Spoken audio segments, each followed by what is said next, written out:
प्यारे बच्चों नमस्कार। आज हम भारत की संपूर्ण जानकारी लेंगे इस वीडियो लेक्चर में मानचित्र के साथ। तो हमें वैसे तो पता होता है कि भारत में कितने राज्य हैं, कितने केंद्र शासित प्रदेश है, किसकी राजधानी कौन सी है, लेकिन मानचित्र के साथ जब तक हम उसे नहीं सीखेंगे तब तक हमारा ज्ञान अधूरा रहेगा। तो ये हमारा चैनल है GS बाय ईश्वर सर। इस चैनल पर आज हम आपको भारत और उसके पड़ोसी देश और भारत के अंदर जो राज्य हैं उनके बारे में विस्तार से बताएंगे और उनकी राजधानियों के बारे में बताएंगे। उम्मीद है आपको अच्छी लगेगी और अगर अच्छी लगे तो अपने चैनल को सब्सक्राइब कर देना ताकि भविष्य में भी आपको ऐसी जानकारी मिलती रहे। चलिए शुरू करते हैं। ये हमारा भारत है, ये जो आपको दिखाई दे रहा है, ये जैसे जिसको मैं रेड लाइन से कर रहा हूँ, ये हमारा भारत है। भारत का ये जो हिस्सा है, ये जो रेड लाइन से कर रहा हूँ, ये इतना हमारा भारत है, ये हमारा वास्तविक भारत है। और इस भारत के अंदर से ये जो इतना हिस्सा है, ये वाला हिस्सा है, इसे POK कहते हैं, पाक अधिकृत कश्मीर, पाकिस्तान ऑक्यूपाइड कश्मीर। ये हिस्सा 1948 से पाकिस्तान के कब्जे में है। ये इतना हिस्सा है जो ये हिस्सा पाकिस्तान ने चीन को दे रखा है, ये भी हमारा हिस्सा है। और ये वाला जो हिस्सा है, ये हिस्सा पाकिस्तान ने 1962 में कब्जे में किया था, चीन ने, ये चीन के कब्जे में है। 1962 में जब जवाहरलाल नेहरू देश के प्रधानमंत्री थे, उस समय भारत चीन से युद्ध हार गया था और उस युद्ध के बाद में उसने इस जगह पे कब्जा कर लिया था। और ये वाला जो हिस्सा है, ये पाकिस्तान ने कब्जा कर लिया था 1948 में, जब भारत और पाकिस्तान का बंटवारा हुआ था। भारत और जो पाकिस्तान के बीच की जो लाइन है उसे कहते हैं रेड क्लिफ लाइन। क्या कहते हैं? रेड क्लिफ लाइन, दोनों देशों के बीच में है। तो ये एक अंग्रेज़ था रेड क्लिफ नाम से, जो वकील भी था उस समय। उसने भारत और पाकिस्तान का दोनों हिस्सों का बंटवारा किया था। बड़ा ही बेहुदा बंटवारा किया था। बेहुदा कैसे कहेंगे, इस तरह का बंटवारा कर रखा है कि जैसे एक कोई घर है, उस घर का जो एक कमरा है वो तो भारत में है और दूसरा कमरा पाकिस्तान के अंदर है। इस तरह से किया हुआ है उसने बंटवारा। तो बड़ा बेहुदा और बेतरतीब वाला है। और जो सबसे बड़ी दुख की बात है वो ये है कि यहाँ पे करतारपुर साहिब है, जो कि भारतीय सीमा से सिर्फ 4 किलोमीटर दूर है, जहाँ पे श्री गुरु नानक देव जी का जन्म हुआ था। वो जगह भी हमसे पाकिस्तान के अंदर रह गई। सिख समुदाय भारत में है और जो हमारा सबसे पवित्र स्थल था सिख समुदाय का, वो पाकिस्तान के अंदर रह गया। और ऐसी और भी बहुत सारी चीज़ें हैं, उनका जिक्र फिर कभी करेंगे। तो ये भारत है। भारत और जो चीन है, अभी हमने जैसे बात की, ये मैकमोहन रेखा रेड क्लिफ लाइन है, उसी तरह भारत और चीन के बीच में जो लाइन है उसे कहते हैं मैकमोहन रेखा। उसका नाम है मैकमोहन रेखा। ये हमारा पूर्वी हिस्सा है, यह पश्चिमी हिस्सा है, ऊपर उत्तरी है और नीचे दक्षिणी भाग है। तो चलिए मानचित्र के हिसाब से चलते हैं। हमारे पूर्वी हिस्से में म्यांमार है, इसे बर्मा भी कहते हैं। और म्यांमार को जैसे बौद्ध धर्म का एक प्रमुख देश है ये। और म्यांमार से नीचे है थाईलैंड, और थाईलैंड से नीचे है वियतनाम। और इसके ऊपर, भारत के ऊपर, यहाँ पे नेपाल है, जो कि दुनिया का एकमात्र हिंदू राष्ट्र है। नेपाल के ऊपर चीन है।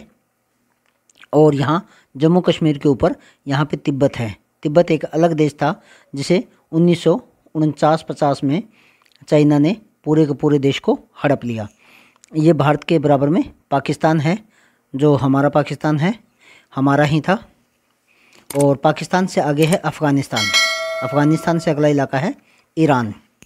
तो ये भारत के आसपास की चीज़ें हैं। ये है बे ऑफ बंगाल, इसे कहते हैं बंगाल की खाड़ी, इसे कहते हैं बंगाल की खाड़ी। खाड़ी किसे कहते हैं? खाड़ी कहते हैं जैसे ये तीन ओर से 1, 2 और 3 ओर से सतह से घिरी हुई जो जल की राशि होती है उसे कहते हैं खाड़ी। और ये है अरबियन सी, ये इसे कहते हैं अरब सागर। क्या कहते हैं? अरब सागर। और जो नीचे का हिस्सा है भारत, और ये यहाँ पे श्रीलंका है, भारत और श्रीलंका के बीच, श्रीलंका जिसके बीच में स्थित है उसे कहते हैं हिंद महासागर। क्या कहते हैं? हिंद महासागर। और यह सिर्फ एकमात्र ऐसा महासागर है जो किसी देश के नाम पे है, हिंद के नाम पे है, भारत के नाम पे है, हिंद महासागर। अब आप कहोगे नहीं सर और भी हमने कई कैस्पियन सागर है और सुन रखे, तो वो सारे सागर हैं। महासागर सिर्फ एक ही है जो किसी देश के नाम पे है और वो है हमारे भारत के नाम पे, हिंदुस्तान के नाम पे। तो चलिए शुरू करते हैं। सबसे पहले भारत के अंदर कुल 28 राज्य हैं। कुल राज्य कितने हैं? 28 हैं। कुल 28 राज्य हैं और 8 केंद्र शासित प्रदेश हैं। 8 केंद्र शासित प्रदेश हैं। इन केंद्र शासित प्रदेशों को यूटी कहते हैं, शॉर्टकट में यूटी कहते हैं, जिसका अर्थ होता है union territory, union territories. UT भी कह देते हैं और यूटी की फुल फॉर्म होती है यूनियन टेरिटरीज। तो चलिए शुरू करते हैं। सबसे जो पहला हमारा राज्य है उस राज्य का नाम है, जो केंद्र शासित प्रदेश आता है सबसे ऊपर, उसको यहाँ पे इसके जैसे 2 हिस्से कर दिए गए हैं। इसको जम्मू कश्मीर कहते हैं और ये वाला हिस्सा है इसको कहते हैं लद्दाख। क्या नाम है इनके? एक का नाम है जम्मू कश्मीर और दूसरे का है लद्दाख। उसके बाद में है पंजाब, और पंजाब की राजधानी का क्या नाम है? चंडीगढ़। पंजाब की राजधानी का क्या नाम है? चंडीगढ़। पहला जो राज्य है वो है पंजाब राज्य और पंजाब की राजधानी क्या है? चंडीगढ़ है। और जो दूसरा राज्य है उसका नाम है हिमाचल प्रदेश। ये वाला जो हिस्सा है इसका नाम है हिमाचल प्रदेश। दूसरा राज्य क्या है? हिमाचल प्रदेश, और हिमाचल प्रदेश की राजधानी है शिमला। हिमाचल प्रदेश की राजधानी का क्या नाम है? शिमला नाम है। तो अगला देखिए, अगला है हरियाणा। ये जो इसमें पर्पल कलर में आपको दिखाई दे रहा है ये है हरियाणा, और हरियाणा की राजधानी का क्या नाम है? चंडीगढ़ नाम है। हरियाणा की राजधानी का क्या नाम है? चंडीगढ़। पंजाब और हरियाणा दोनों पहले इकट्ठे ही थे और हिमाचल प्रदेश भी एक साथ था, और फिर बाद में उनको अलग अलग कर दिया गया था, और अलग अलग करने के बाद में हरियाणा और पंजाब हैं, उनके दोनों के नाम, दोनों की जो राजधानी है वो चंडीगढ़ है, और चंडीगढ़ एक यूटी है, केंद्र शासित प्रदेश है। इससे अगला हमारा राज्य है उत्तराखंड। तो ये जो आपको पीले रंग के अंदर दिखाई दे रहा है इसका नाम है उत्तराखंड। इसका नाम है उत्तराखंड। उत्तराखंड है। उत्तराखंड की राजधानी है हरिद्वार। उत्तराखंड की राजधानी है, उत्तराखंड की राजधानी है देहरादून। कौन सी है? देहरादून। हरियाणा वालों को हरिद्वार सबसे पहले याद आता है। और उसके बाद में है उत्तर प्रदेश। उत्तर प्रदेश की राजधानी है लखनऊ। उत्तर प्रदेश की राजधानी का क्या नाम है? लखनऊ, और लखनऊ इस जगह पे स्थित है, ये जो बिंदी है। उसके बाद में है राजस्थान, और राजस्थान की राजधानी का नाम है जयपुर। ये राजस्थान है और राजस्थान की राजधानी क्या है? जयपुर है। उससे अगला है मध्य प्रदेश। मध्य प्रदेश की राजधानी है भोपाल। उसके बाद में गुजरात है। गुजरात की राजधानी है गांधीनगर। गुजरात की राजधानी क्या है? गांधीनगर है। फिर उसके बाद में देखते हैं अगला, गुजरात के बाद में है महाराष्ट्र। महाराष्ट्र की राजधानी का क्या नाम है? मुंबई नाम है। उसके बाद में है छत्तीसगढ़। छत्तीसगढ़ की राजधानी है रायपुर। रायपुर ये यहाँ पे बिंदी है। उसके बाद में है बिहार। बिहार की राजधानी है पटना। बिहार का ही जैसे 2 हिस्से हुए थे हरियाणा और पंजाब के, उसी तरह से बिहार के भी 2 भाग हुए हैं। तो ऊपरी भाग को बिहार कहते हैं, नीचे के भाग को कहते हैं झारखंड, और झारखंड की राजधानी है रांची। उसके बाद में है वेस्ट बंगाल। अब आप कई बार सोचते हो कि इसको वेस्ट बंगाल क्यों कहते हैं, तो 1905 में लॉर्ड कर्जन ने बंगाल के 2 हिस्से कर दिए थे। जो ये वाला हिस्सा था इसे पूर्वी बंगाल कहते थे, और इसके इस तरफ वाले हिस्से को पश्चिमी बंगाल कहते थे, जिसमें आज का बंगाल, बिहार और उड़ीसा ये शामिल था। तो अब ये इतना ही बच गए हैं पश्चिम बंगाल, और ये जो इतनी की जगह है इसको कहते हैं चिकन नेक। चिकन कॉरिडोर भी कह देते हैं और चिकन नेक भी कह देते हैं। मुर्गे की गर्दन की तरह दिखाई देती है। एक सामरिक और बहुत महत्वपूर्ण स्थल है। तो चलिए वेस्ट बंगाल पे चलते हैं। वेस्ट बंगाल की राजधानी है कोलकाता, और ये उड़ीसा है। उड़ीसा की राजधानी है भुवनेश्वर। यहाँ पे कॉर्नर पे है ये उड़ीसा, ओडिशा भी कहते हैं, भुवनेश्वर। उसके बाद में ये है सिक्किम, जो छोटा राज्य है ये, और सिक्किम की राजधानी है गंगटोक। उससे अगला है हमारा अरुणाचल प्रदेश।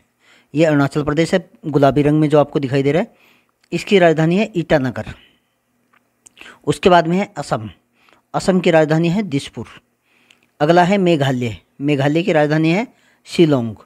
अगला है नागालैंड, नागालैंड की राजधानी है कोहिमा, ये जो लाल बिंदी है ये कोहिमा है। अगला है इम्फाल, मणिपुर की राजधानी, मणिपुर की राजधानी इम्फाल है। और ये है इस तरफ जो अंतिम राज्य है मिजोरम, और इसकी राजधानी है आइजोल, इसकी राजधानी क्या है आइजोल। तो चलिए अब नीचे चलते हैं। अगला है हमारा जो राज्य है तेलंगाना, ये आंध्र प्रदेश से ही निकला है। तो तेलंगाना की राजधानी है हैदराबाद, तेलंगाना राज्य की राजधानी क्या है हैदराबाद है, ये यहाँ से इसकी सीध में आती है। इसके बाद में आंध्र प्रदेश, आंध्र प्रदेश और तेलंगाना पहले एक ही थे, और आंध्र प्रदेश की राजधानी है अमरावती, आंध्र प्रदेश की राजधानी है अमरावती। उसके बाद में है कर्नाटक, कर्नाटक की राजधानी है बेंगलुरु, कर्नाटक की राजधानी है बेंगलुरु। और अगला है केरल, केरल की राजधानी है तिरुवनंतपुरम, ये केरल है और ये इसकी राजधानी है तिरुवनंतपुरम, तिरुवनंतपुरम। और ये हमारा दक्षिण भारत का अंतिम जो राज्य है तमिलनाडु, और तमिलनाडु की राजधानी है चेन्नई, तमिलनाडु की राजधानी है चेन्नई। तो इस तरह से ये हमारे भारत के 28 जो राज्य हैं वो पूरे हो गए हैं। पहले ये 29 थे और 8 हमारे केंद्र शासित प्रदेश हैं, जो पहले 7 होते थे और अब ये 8 हो गए हैं, क्योंकि जो जम्मू कश्मीर और लद्दाख है उन्हें केंद्र शासित प्रदेश बना दिया गया है, और पहले ये जम्मू कश्मीर राज्य होता था। तो चलिए अब आगे केंद्र शासित प्रदेशों को और पढ़ लेते हैं। तो भारत के अंदर 8 केंद्र शासित प्रदेश हैं जहाँ पे केंद्रों का राज है। तो चलिए देखते हैं केंद्र शासित प्रदेश। 8 केंद्र शासित प्रदेश हैं हमारे पास। सबसे पहला है अंडमान और निकोबार द्वीप समूह। तो ये देखिए, एक मिनट रुकिए मैं इसको साइड में कर देता हूँ। हाँ, ये जो हमारे यहाँ पे ये जो छोटे छोटे द्वीप समूह हैं, इनमें से जो अंडमान और निकोबार द्वीप समूह है, इन सभी समूह को कहते हैं। तो ये जो अंडमान और निकोबार द्वीप समूह है, यह हमारा पहला केंद्र शासित प्रदेश है, अंडमान निकोबार द्वीप समूह। और आपको एक बात बताऊं, अंडमान जो शब्द है इसका अर्थ होता है हनुमान, भगवान बजरंगबली के नाम पे है ये। केरल भाषा में, मलयालम भाषा में हनुमान को अंडमान कहते हैं और ये उसी का रूप है। तो अंडमान निकोबार द्वीप समूह। और दूसरे नंबर पे है चंडीगढ़। अगर हम उसके हिसाब से लेते हैं तो ये यहाँ पे है हमारा चंडीगढ़, ये जो आपको दिख रहा है ये है चंडीगढ़, दूसरा है चंडीगढ़। और तीसरा है दादरा और नगर हवेली, तीसरा है दादरा और नगर हवेली, दमन और दीव, ये यहाँ पे है, इसको कहते हैं दादरा और नगर हवेली, दमन और दीव को। चौथा है दिल्ली, दिल्ली भी एक केंद्र शासित प्रदेश है जिसका मुख्यमंत्री भी है। चौथा क्या है, दिल्ली है। तीसरा है दादरा नगर हवेली, दमन और दीव। अभी इनको इकट्ठा कर दिया गया, पहले ये अलग अलग होते थे। और चौथे नंबर पे है दिल्ली, ये यहाँ पे हमारा दिल्ली है। और 5वें नंबर पे है जम्मू कश्मीर, ये हमारा जम्मू कश्मीर है, ये वाला है जो जम्मू कश्मीर। और छठे पे है लद्दाख, ये हमारा छठा है लद्दाख है, छठा नंबर पे है हमारा लद्दाख है। और उसके बाद में 7वें नंबर पे है लक्षद्वीप और 8वें पे है पांडुचेरी, ये यहाँ पे लक्षद्वीप हैं। यहाँ पे भी कुछ छोटे छोटे द्वीप समूह हैं जहाँ पे जनसंख्या निवास करती है, इन्हें लक्षद्वीप कहते हैं, इन्हें लक्षद्वीप कहते हैं। और उसके बाद में है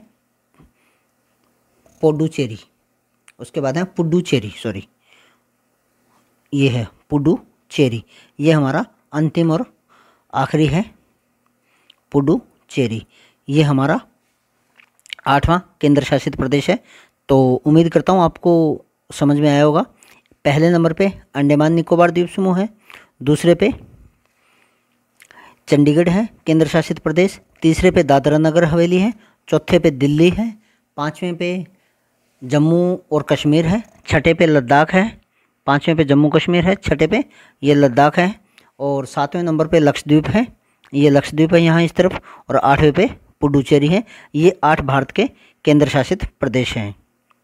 ये 1 मिनट वीडियो रोक के मैंने इनके नाम भी लिख दिए हैं। 1 पे अंडमान निकोबार, 2 पे चंडीगढ़, 3 पे दादरा नगर हवेली, 4 पे दिल्ली, 5 पे जम्मू और कश्मीर, 6 पे लद्दाख, 7वें पे लक्षद्वीप और 8वें पे पुडुचेरी। तो ये हमारे भारत के 8 केंद्र शासित प्रदेश हैं। और जैसे हमने पिछले पेज पे किए थे, ये बाकी हमारे 28 राज्य हैं और उनकी राजधानियां हैं जो मैंने आपको बता दी। उम्मीद करता हूँ आपको ये जानकारी अच्छी लगी होगी। अगर अच्छी लगे तो ये आपका चैनल है GS बाय ईश्वर सर, लाइक और सब्सक्राइब कर देना। धन्यवाद। आपका दिन शुभ हो।